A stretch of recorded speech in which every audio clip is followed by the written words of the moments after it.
Yang ada tujuan daripada zikir yaitu mengagungkan Allah dan merendahkan diri kita.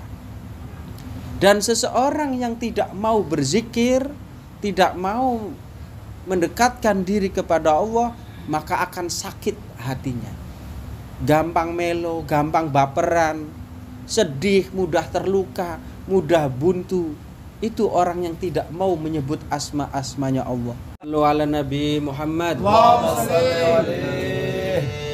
Assalamualaikum warahmatullahi wabarakatuh. Waalaikumsalam warahmatullahi wabarakatuh. Alhamdulillah man yahdillah fahuwal muhtadi wa may yudlil falan tajidalah waliya mursida wa nusalli wa nusallimu ala nabiyal huda wa rahmah al mab'usi bliki abi wal hikmah Sayyidina wa maulana Muhammadin amma ba'du. Alhamdulillah, bersama-sama kita mengucapkan syukur. Alhamdulillah, bersyukur kepada Allah, berterima kasih kepada Allah. Bersama-sama telah kita dikumpulkan oleh Allah. Tujuannya tidak lain untuk kita bersama-sama berjuang, berusaha mendekatkan diri kepada Allah. Bersyukur dalam arti bahwasanya kita tidak mampu apa-apa, kita tidak berdaya apa-apa. Duduknya kita semua, kita bisa bernafas, bisa bertemu, semuanya itu kehendaknya Allah dan kuasanya Allah. La muharrik illallah, tiada penggerak melainkan Allah. Bersyukur bersama-sama, disadari bersama-sama dengan niat yang baik. Dari rumah tujuannya diniatkan kita mencari ridhonya Allah, berjuang untuk merubah keadaan diri kita, baik urusan dunia maupun urusan akhirat. Setelah kita dipertemukan oleh Allah, didudukan bersama-sama, jangan ada lagi perasaan gundah, pusing, carut-marut keadaannya. Jadi kita harus berusaha, berjuang, meninggalkan daripada urusan dunia. Zuhud, mencil daripada urusan dunia. Karena kita tidak lain, Allah tahu kondisi kita saat ini. Allah tahu apa yang kita inginkan, apa yang menjadi masalah, menjadi beban diri kita. Maka ini jalan satu-satunya kita berjuang. Karena orang yang hadir di majelis zikir, majelis taklim, majelis apapun yang tujuannya mendekatkan diri kepada Allah, akan diberikannya keistimewaan, akan diberikannya khusus daripada urusan rezekinya. Ini sering kita ulang sudah berapa minggu supaya menempel di dalam hati dan pikiran kita. Akan diberikan khusus, ujian yang dihadapinya akan diselesaikan. Harapannya, tujuannya, yang ingin punya rumah, pengen punya mobil apapun urusan dunianya akan dicukupkan oleh Allah. Dan setelah kita bersama-sama berjuang hadir, kita tidak mempunyai harapan apa-apa, hanya minta ridhonya Allah, berjuang mendekatkan diri kepada Allah, berjuang untuk menghidupkan agamanya Allah, agamanya Rasulullah. Maka siapa yang berjuang menghidupkan agamanya Allah akan dicukupkan daripada urusan dunianya. Tanpa dia meminta, tanpa keinginannya apa, dicukupkan oleh Allah. Maka sejenak waktu kita, sejam, 2 jam, tinggalkan apapun. Jangan sudah kita hadir di majelis, kita belayang. Sama halnya orang berzikir, mengucapkan kalimat-kalimatnya Allah, tapi cuma membaca zikir, tidak berzikir, tetap pahala dapat. tapi tidak merubah hati kita dan pikiran kita. Orang yang sudah berzikir kepada Allah itu pasrah. Yang ada tujuan daripada zikir yaitu mengagungkan Allah dan merendahkan diri kita. Dan seseorang yang tidak mau berzikir, tidak mau mendekatkan diri kepada Allah, maka akan sakit hatinya. Gampang melo, gampang baperan, sedih, mudah terluka, mudah buntu. Itu orang yang tidak mau menyebut asma-asmanya Allah. Sama halnya kita, fisik diri kita. Orang yang tidak mau bergerak, tidak mau olahraga, itu gampang sakit. Karena apa? Tidak digerakkan tubuh kita, fisik kita. Begitupun dengan hati kita yang tidak mau berzikir, mengagungkan Allah, mengagungkan Rasulullah, maka akan sakit hatinya. Karena apa? Orang-orang yang senantiasa mendengar kalimat-kalimatnya Allah akan bergetar hatinya. Akan ada perubahan.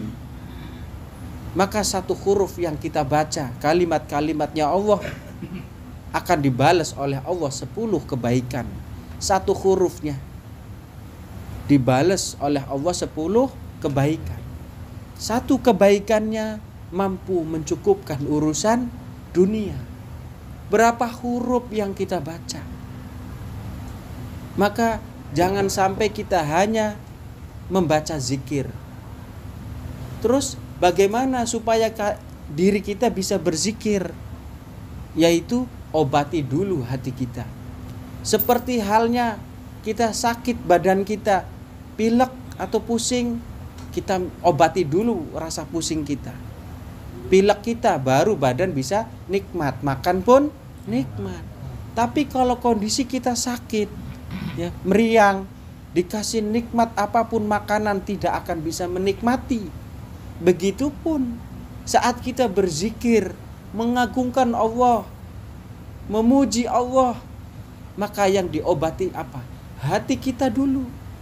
Kita belajar fokus dulu. Walaupun saat ini mungkin badannya pada pegel, pada capek, meriang, ngilu. Tidak lain itu ujian kita saat kita duduk. Bahkan orang yang duduk di majelis zikir, maka setan akan menusuk-menusuk pantatnya supaya panas, supaya gelisah. Ya, maka kita harus lawan itu semua.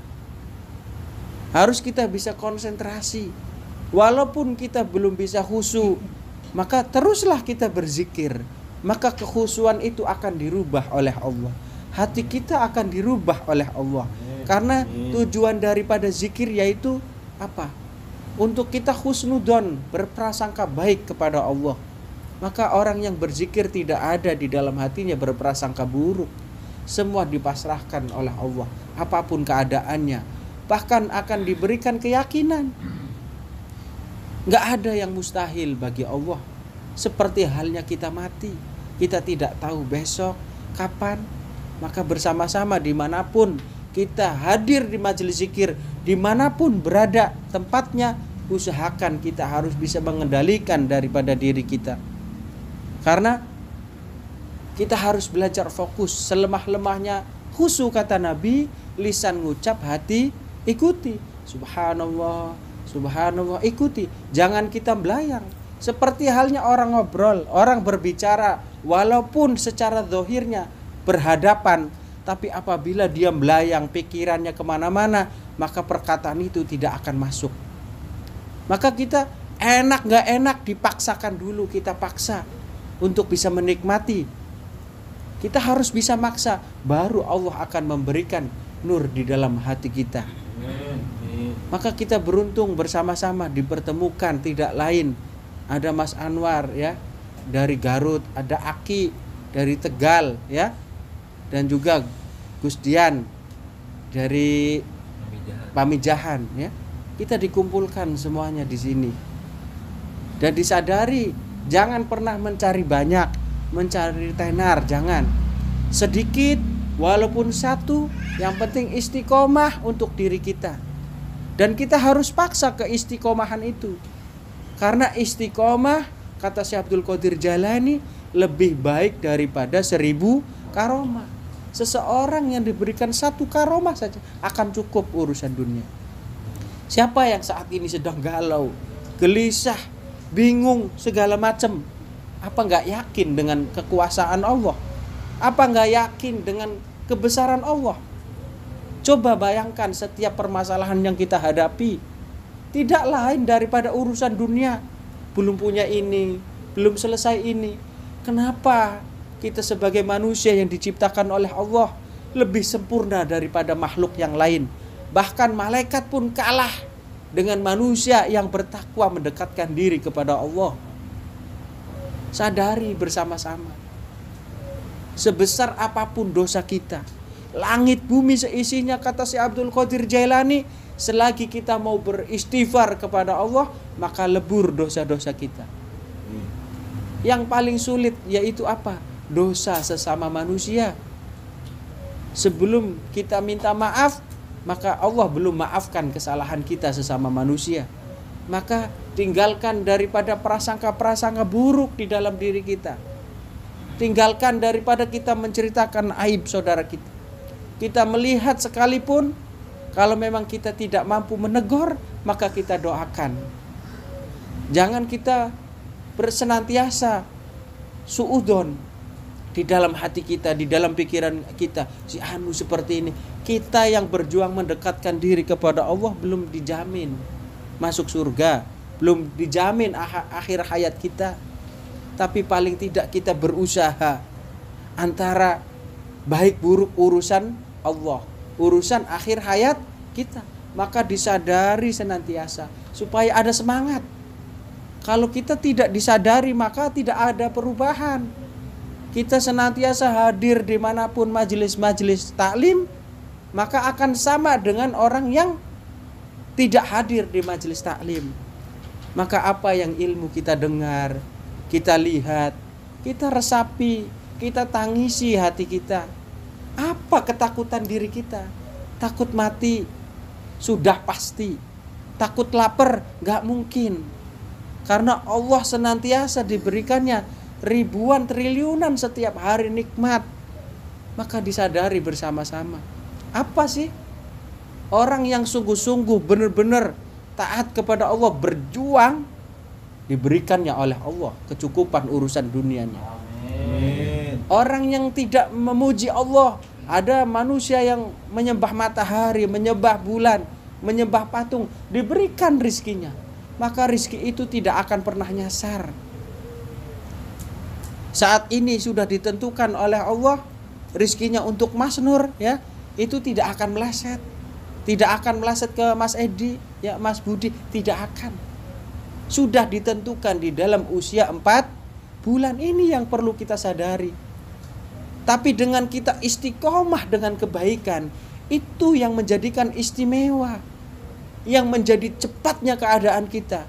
Coba lihat orang yang setiap harinya dari mudanya mengejar daripada urusan dunia, dibandingkan dengan orang yang berusaha berjuang mengejar akhiratnya, akan kalah daripada urusan dunianya. Bahkan saudara semua tahu daripada perjuangan majelis zikir Sohibul Baiti. Ini kita bicara tentang majelis zikir, bukan tentang diri kita dan sebagainya. Tentang majelis zikir Sohibul Baiti yang awal hanya 3 orang, 2 orang berjuang. Kita hanya menjalankan syukur nikmat. Dari ngontrak-ngontrak kemana 8 bulan gak bisa bayar sekalipun dalam terus berusaha istiqomah. Allah angkat derajatnya min haitsu la yahtasib, dari yang tidak disangka-sangka, dari manapun datangnya, bahkan sampai cabang ada 13 cabang. Dan kita bersama-sama sadar betul dan tahu bahwa majelis zikir tidak berpolitik. Siapapun dengan siapapun kita semua rangkul, tidak membedakan suku, ras, dan agama. Maka bersama-sama kita sadari tidak lain kita untuk berjuang, berusaha mendekatkan diri kepada Allah. Dan juga majlis-majlis yang dibangun, bahkan SB02 yang dibangun, tidak lain bukan untuk diri pribadi, tapi untuk umum siapapun. Bahkan kita meninggal pun tidak dipikirkan nanti bagaimana, terserah urusannya saudara-saudara semua. Maka sadari untuk diri kita. Jangan sampai mengulang lagi kegundahan, kegelisahan, goncang. Apabila kita mikir mentok, lepaskan. Itu semua urusannya Allah. Kata Nabi, ikat dulu ontamu baru bertawakal. Kita sudah berusaha, berikhtiar, lepaskan. Urusannya Allah. Pasti dijamin, pasti keadaannya dirubah. Innallaha la yughayyiru ma biqaumin hatta yughayyiru ma bi anfusihim. Allah tidak akan merubah suatu kaum. Allah tidak akan merubah diri kita kalau kita tidak merubahnya. Rubah dulu keadaan hati kita. Harus berprasangka baik dengan siapapun. Karena hidup itu hanya sawang sinawang. Ngelihat enak begini segala, hanya sawang sinawang. Tapi kita yang menjalani harus tetap optimis, harus punya rencana-rencana kebaikan. Allah yang akan merencanakan, Allah yang akan menentukan. Maka bersama-sama diatur diri kita. Jangan terus berlarut-larut dalam kesedihan, hampa. Kok begini mulu, sudah berzikir begini terus, ya. Jangan gampang baper, apalagi laki-laki. Pantang diri kita. Kita mau disasat, mau diapain, pasrah sama Allah, mau diapain. Yang penting kita manusia hanya berusaha, dan kita hidup hanya apa? Untuk menjalankan. Semuanya sudah ada skenario.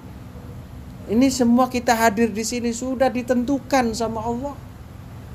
Maka saat kita sudah dipertemukan hal seperti ini, tinggal kita mau lanjut atau mundur. Udah. Itu saja.